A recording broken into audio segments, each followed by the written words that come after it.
mata jadduhu, kakeknya pun meninggal dunia. Innalillahi wa inna ilaihi raji'un. Bapaknya mati ketika masih di perut, ibunya mati ketika umurnya 6 tahun, kemudian kakeknya mati 2 tahun kemudian ketika usia 8 tahun. Masya Allah. Makanya kalau kita baca surah Duha, itu kita terharu itu. Alam yajidika yatiman fa'awa. Ya. Bukankah Allah mendapatimu yatim lalu Allah mengasuhmu? Enggak kuat baca ayat itu. Bagaimana kondisi baginda Rasulullah sallallahu alaihi wasallam?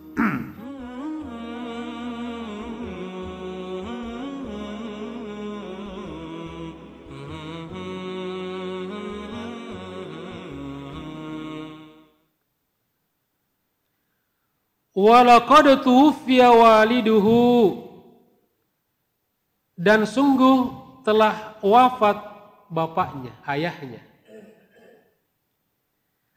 Wa huwa fi batni ummihi, sementara beliau berada di dalam perut umminya, ibunya. Jadi Nabi kita tidak melihat bapaknya. Masya Allah. Ya. Jadi bapaknya wafat ketika dia masih di perut ibunya. Wa umruhu thamaniya asyrata sanatan, dan umur bapaknya ketika wafat adalah 18 tahun. Masih muda sekali ya. Orang-orang dulu cepat nikah. Sekarang 18 tahun masih main burung. Ya burung dara, tepok-tepok gitu kan. Ya, burung dilepas dikejar, lepas dikejar. Ya. Nanti 40 tahun baru mulai mau taubat gitu. Kadang-kadang 50 tahun masih main burung. Ya, jadi ini bapak Nabi ketika wafat umurnya berapa? 18 tahun. Kira-kira kalau sekarang sekolah apa? SMA ya? Kelas 2 SMA ya?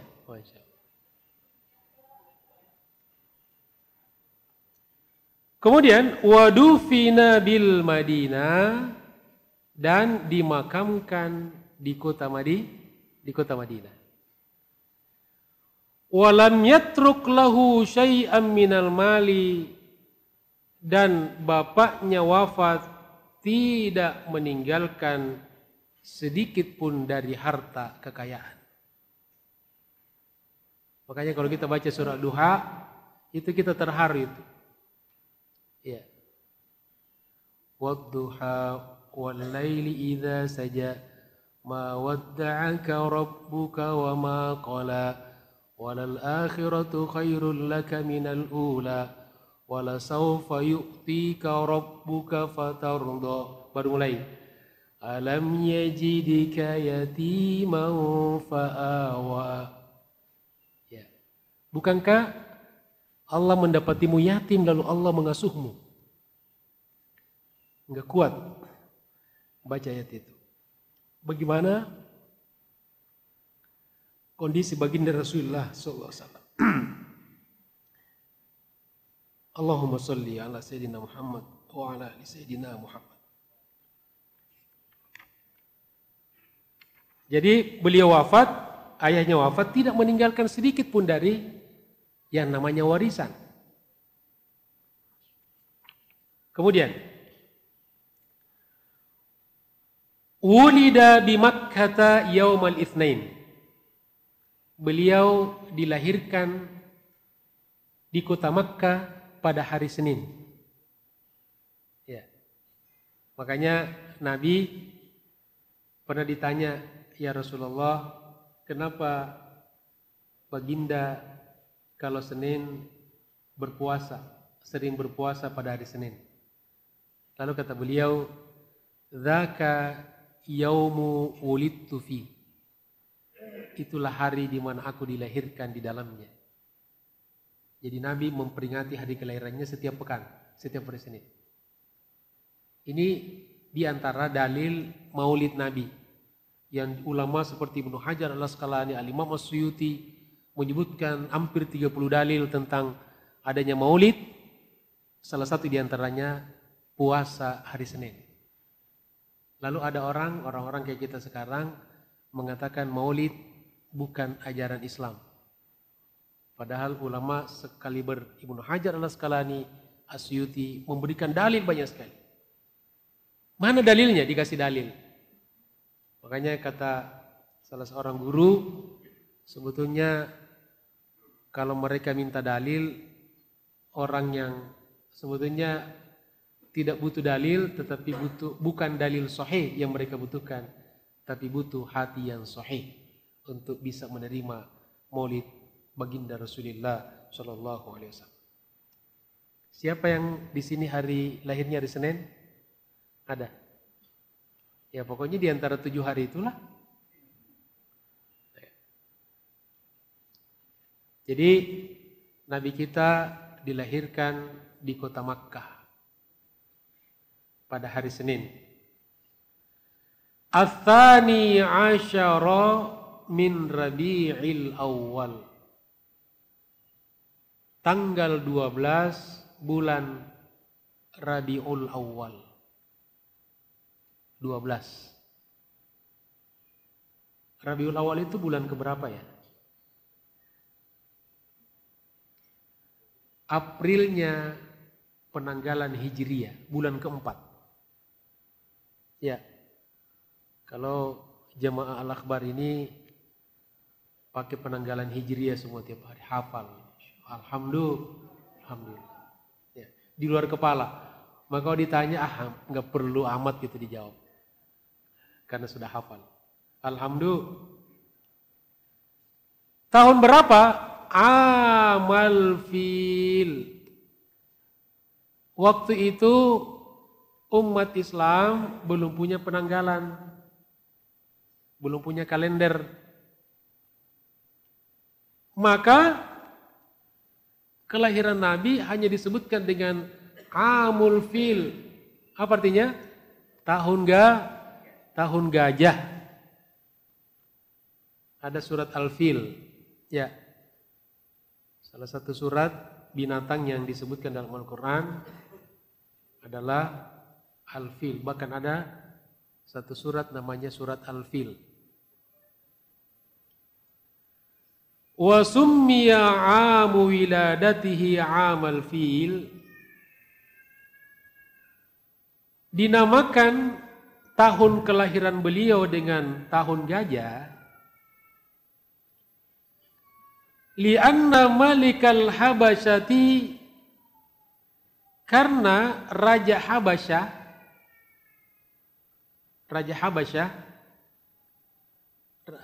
Habasyah itu di mana? Di Yaman. Siapa namanya Raja Habasyah? Ya, yang waktu itu Abraha. Ya, Abraha. Ini kan diceramahkan di Maulid nih. Ya, lupa ya. Karena biasanya kalau Maulid fokusnya nasi kebuli, ya. Lianna malikal habasyati, karena Raja Habasyah arsala ama wiladatihi jaisan ila Makkata, mengutus pasukan pada tahun kelahiran Nabi Muhammad sallallahu alaihi wasallam, sebuah pasukan ke kota Makkah Al-Mukarramah untuk apa? Lihadmil Ka'bah, untuk menghancurkan Ka'bah. Luar biasa. Jadi karena raja di Yaman itu kalah pamor dengan Ka'bah. Kenapa orang-orang itu tertarik datang ke Makkah? Tawaf di sekeliling batu. Kenapa tidak datang ke saya, keliling di saya gitu? Lalu buatlah dia Ka'bah di Yaman. Tapi orang juga tidak tertarik, bahkan dibuat dari emas dengan perhiasan yang mahal. Tapi kok nggak ada yang datang tawaf sih? Malah orang berbondong-bondong datang di Mekah. Zaman jahiliyah, sampai zaman jahiliyah. Ya, orang tawaf, nggak tertarik. Lalu orang kalau sudah panik, sudah tidak ada lagi pikirannya, maka yang dilakukan adalah tindakan apa? Tindakan yang menjurus kepada kekerasan. Sudah main kasar. Maka apa? Hancurkan Ka'bah. Lalu mengutuslah, mempersiapkan pasukan. Salah satunya adalah pasukan gajah. Ya, dari gajah-gajah, dan di situ ada satu gajah yang besar. Wa kana fihi filun 'azimun. Di antara pasukan gajah itu ada gajah yang ageng. Apa artinya ageng? Ya, besar, gede. Ini mungkin mbahnya gajah. Ya. Tapi apa yang terjadi ya mas kalian? Fa ahlakallahul jaisha, Allah Subhanahu wa ta'ala membinasakan dan menghancurkan pasukan itu. Ikraman liwiladatin Nabi sallallahu alaihi wasallam, sebagai pemuliaan atas kelahiran baginda Rasulullah sallallahu alaihi wasallam. Kalau hitung-hitungan manusia saat itu, Ka'bah sudah hancur. Karena hampir dipastikan tidak ada kekuatan manusia yang bisa menghalangi pasukan Abraha. Ya. Dan ketika sudah sampai di sekitar Padang Arafah, Allah kirim apa? Burung ababil. Ya, burung ababil tarmihim bihijaratin min sijil. Burung ababil itu membawa batu-batu, konon katanya dari batu-batu dari neraka. Tarmihim bihijaratin min sijil faja'alahum ka'asfim ma'kul. Lalu pasukan-pasukan itu, gajah, kuda, manusia, dibuat seperti daun-daun yang dimakan oleh ulat. Jadi tinggal kerangka-kerangkanya, tulang-tulangnya saja. Ya. Allahu Akbar.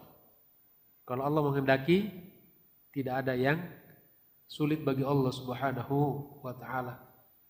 Ketika kakek Nabi SAW ketika itu ditanya, itu pasukan Abraha mau datang menghancurkan Ka'bah, apa yang kalian lakukan orang-orang di Makkah ini?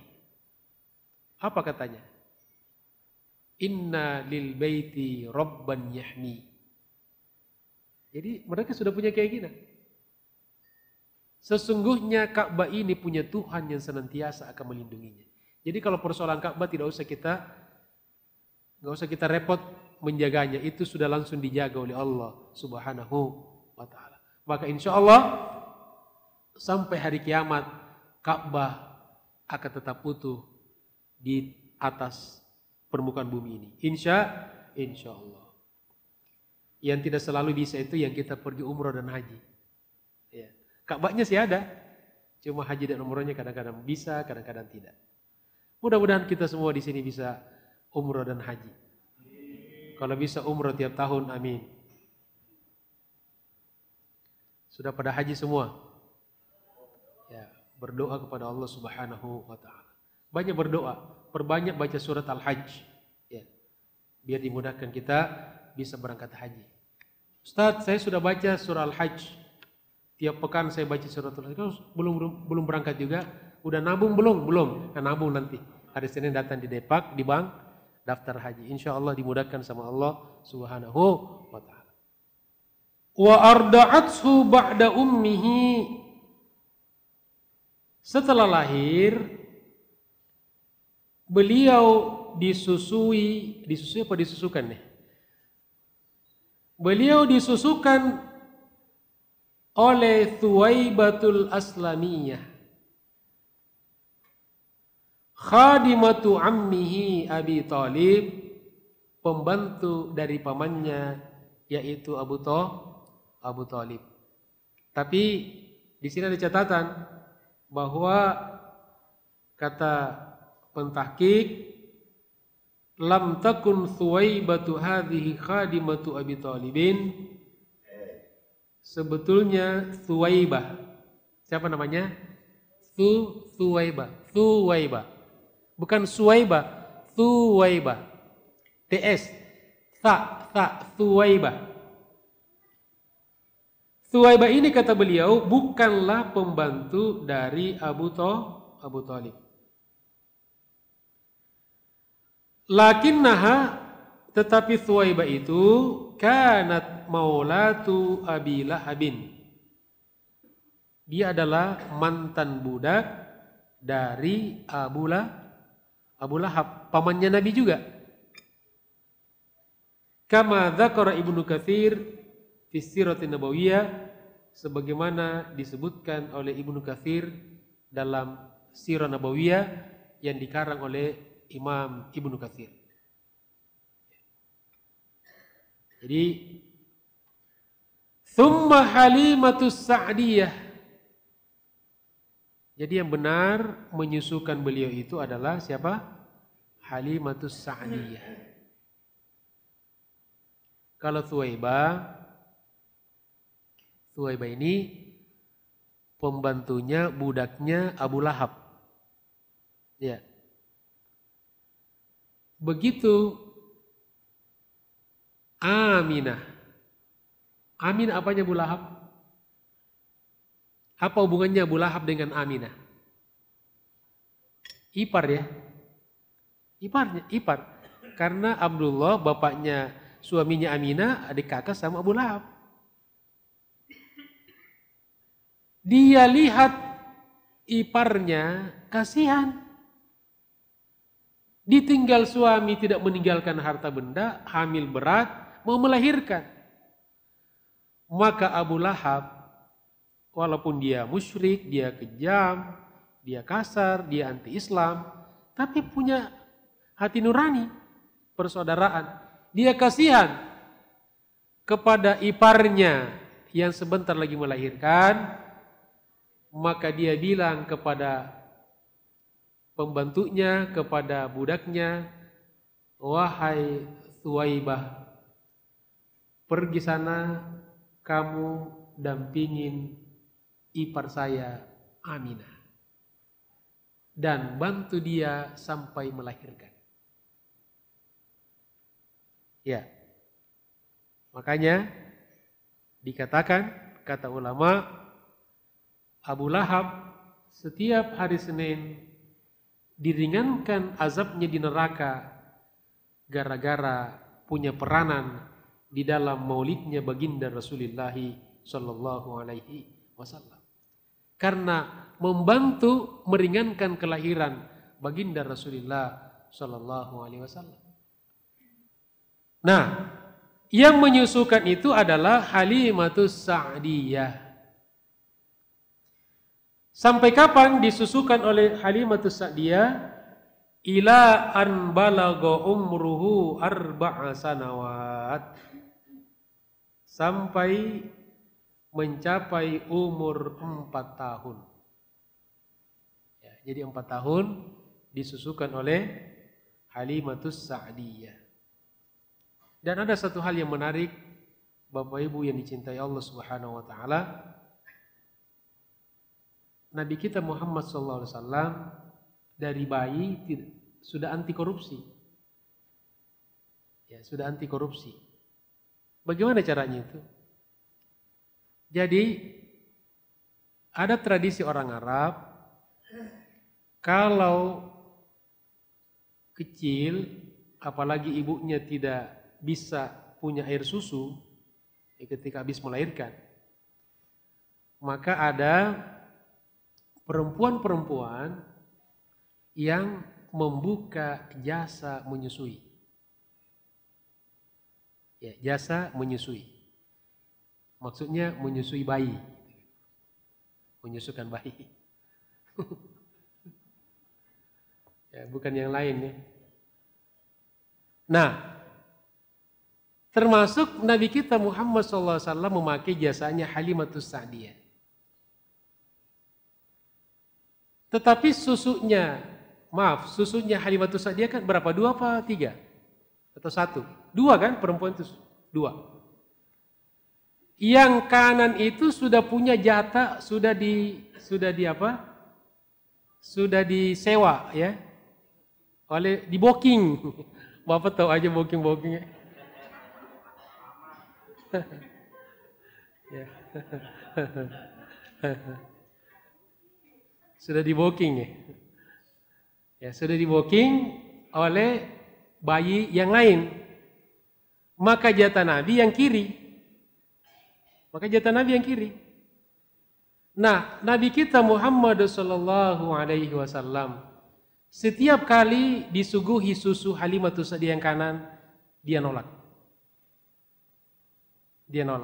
Dan hanya mau menyusu dari susunya Halimatus Sa'diyah yang sebelah kiri. Kata ulama, ini pertanda Nabi kita Muhammad SAW dari kecil sudah mengajarkan jangan makan yang bukan hak kita. Masya Allah. Allahumma salli ala Sayyidina Muhammad wa ala ali Sayyidina Muhammad. Kira-kira bayi-bayi sekarang begitu enggak? Bayi-bayi sekarang diembat semuanya gitu. Apalagi bapaknya.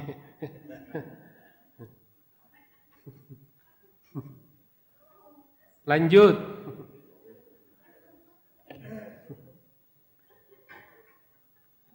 Tuwfiyat ummuhu, lalu ibunya wafat.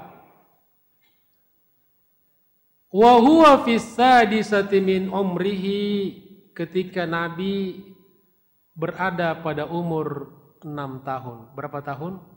6 tahun. Jadi bapaknya wafat ketika masih dalam kandungan. Ibunya wafat ketika Nabi usia 6 tahun. Wa hiya raji'atun minal Madinah, ketika beliau sedang pulang dari kota Madinah.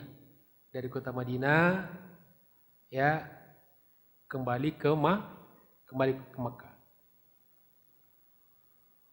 Wa qad dhahabat ilal Madinati, dia Aminah pergi ke Madinah li ziyarati qabri abihi, untuk menziarahi kubur bapaknya Nabi SAW. Padahal Madinah dari Mekah bukan dekat, ada sekitar 450 kilo. Aminah bela-belain ziarahi kubur suaminya di kota Madinah. Waktu itu nggak ada pesawat, tidak ada kereta, tidak ada mobil. Wa ma'aha jadduhu Abdul Muttalib, ditemani oleh kakeknya yaitu Abdul Muttalib. Jadi Aminah ditemani oleh siapa? Oleh mertuanya. Ya, Masya Allah, mertua sama menantu kompak. Pergi menziarahi makam. Kalau Aminah suaminya, kalau Abdul Muttalib anaknya. Dan konon Abdullah ini diantara anak kesayangan Abdul Muttalib. Ya.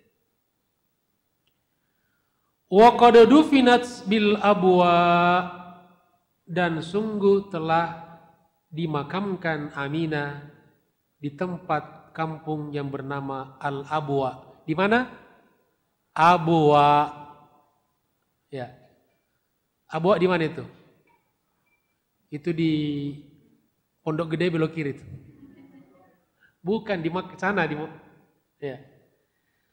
Wa hiya qaryatun. Abwa itu adalah sebuah kampung baina Makkah wal Madinah, yang berada di antara kota Makkah dan kota Madinah. Kita biasanya kalau napak tilas, Kalau haji dan ada waktu kesempatan lebih luas, biasanya sopir bisa belokin ke kampung ini namanya Abwa. Ya, antara Makkah dan Madinah. Tapi kalau yang sekarang tidak bisa karena jalurnya sudah jalur jalan tol. Ya. Fahadonathu Ummu Aiman,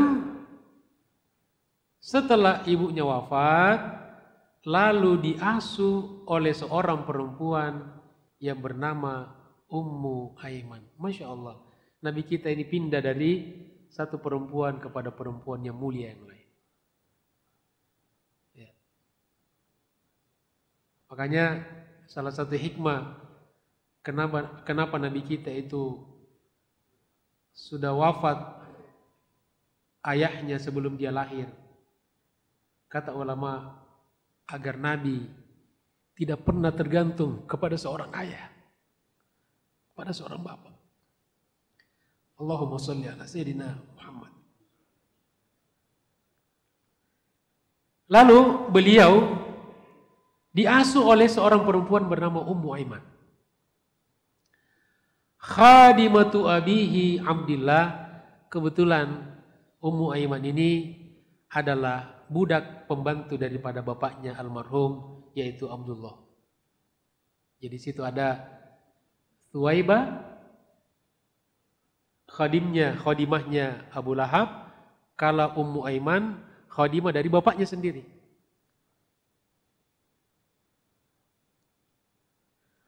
Qama bitarbiyatihi ba'da wafati ummihi Abdul Muttalib. Setelah wafat ibunya, maka beliau dididik. Kalau diasuh itu lebih peduli kepada faktor fisik ya, dimandikan, dirawat gitu kan. Kalau kemudian pendidikannya, tarbiyahnya dihandle langsung oleh kakeknya, yaitu Abdul Muttalib. Jadi sejak ibunya Nabi wafat, maka langsung diasuh dan dididik, ditarbiyah oleh kakeknya, yaitu Abdul Muttalib. Wa kana yuhibbuhu aktsara min hubbihi li auladihi. Abdul Muttalib mencintai Nabi, sangat cinta melebihi kepada seluruh anaknya yang lain. Ya, biasanya orang kalau sudah punya cucu, itu cintanya jatuh kepada cucunya lebih kepada anaknya. Kadang-kadang seperti itu. Pada umumnya seperti itu. Kenapa? Karena seorang kakek kalau melihat cucunya, dia ingat masa lalu anaknya. Ya. Alhamdulillah. Walamma balagha umruhu 8 sanawat, ketika umurnya Nabi kita Muhammad sallallahu alaihi wasallam mencapai 8 sanawat, berapa tahun? 8 tahun. Mata jadduhu, kakeknya pun meninggal dunia. Innalillahi wa inna ilaihi rajiun. Bapaknya mati ketika masih di perut, ibunya mati ketika umurnya 6 tahun, kemudian kakeknya mati 2 tahun kemudian ketika usia 8 tahun. Masya Allah. Wa ba'da an kafalahu sanataini, setelah kakeknya mendidiknya, mengasuhnya selama 2 tahun. Wa ba'da wafati jaddihi, dan setelah kakeknya meninggal, kafalahu ammuhu Abu Talib, lalu beliau diasuh oleh pamannya, yaitu Abu Talib. Abu Talib itu adik kakak dengan Abdullah, juga dengan Abu Lahab. Abu Talib inilah bapak dari Ali bin Abi Thalib. Jadi Nabi dengan Ali itu sepupuan. Wa kana faqiran. Tapi Abu Thalib ini orangnya miskin. Miskin. Tapi dia tetap asuh Nabi kita Muhammad SAW. Kasihan melihat ditinggal ibunya, bapaknya, kakeknya. Diambil sama pamannya. Fawassa'allahu rizqahu. Tapi atas keberkahan, kehadiran baginda Rasulullah SAW, Allah luaskan rezeki Abu Thalib. Wa kana sallallahu alaihi wasallam fi muddati kafalati ammihi qa'iman bima qasamahu Allah. Selama di dalam pengasuhan pamannya yaitu Abu Thalib, maka Allah Subhanahu wa taala meluaskan, melapangkan rezeki Abu Thalib. Abu Thalib tidak pernah merasa kesulitan di dalam biaya merawat ponakannya.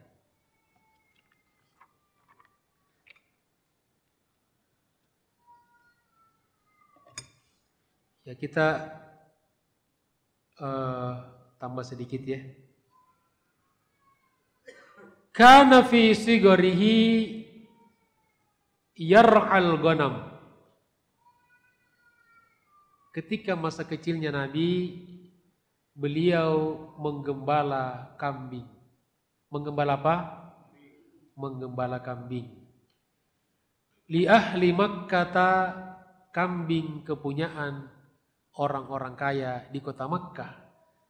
Bi ujratin ya'ishu minha, dengan upah yang beliau hidup dari upah itu. Masya Allah. Nabi kita Muhammad SAW dari kecil sudah bekerja menggembala kambing. Dan kata ulama, kenapa kambing? Ternyata para nabi itu semuanya pernah menggembala kambing. Kenapa kambing? Katanya salah satu latihan kepemimpinan adalah menggembala kambing. Loh, kenapa kambing? Kenapa bukan menggembala harimau misalnya? Karena kalau harimau kita gembala, insya Allah tidak panjang umur. Dan ternyata dipelajari bahwa kambing itu adalah binatang yang paling susah diarahkan. Coba kalau Bapak Ibu tarik kambing, pasti kambing tarik kita. Ya kan? Makanya mungkin tidak pernah kita menyaksikan ada kambing ikut sirkus. Jarang-jarang mungkin. Ya. Karena susah diarahkan memang. Makanya kata ulama, kalau kita sudah bisa menaklukkan kambing, insya Allah salah satu syarat menjadi pemimpin sudah terpenuhi. Makanya dari RT, RW, desa, lurah, camat, sampai presiden, kayaknya tidak afdal kalau belum menggembala kambing. Cuma kalau sekarang cuma suka sate kambing, maka bukan kepemimpinan yang naik, tapi kolesterol yang naik. Kenapa? Karena dimakan dengan nasi yang banyak, kemudian disusul dengan teh manis yang sangat manis sekali. Jadi bukan kambingnya yang salah, tapi yang salah adalah gulanya. Baik, karena kita sudah mulai membicarakan tentang makanan dan perut kita kayaknya sudah mulai bunyi-bunyi. Ya. Kita pertanda kita sudah lapar dan ini saya kira manusiawi sekali. Oleh karena itu kita cukupkan sampai di situ ya. Ingat ya, sampai Nabi menggembala kambing. Ya.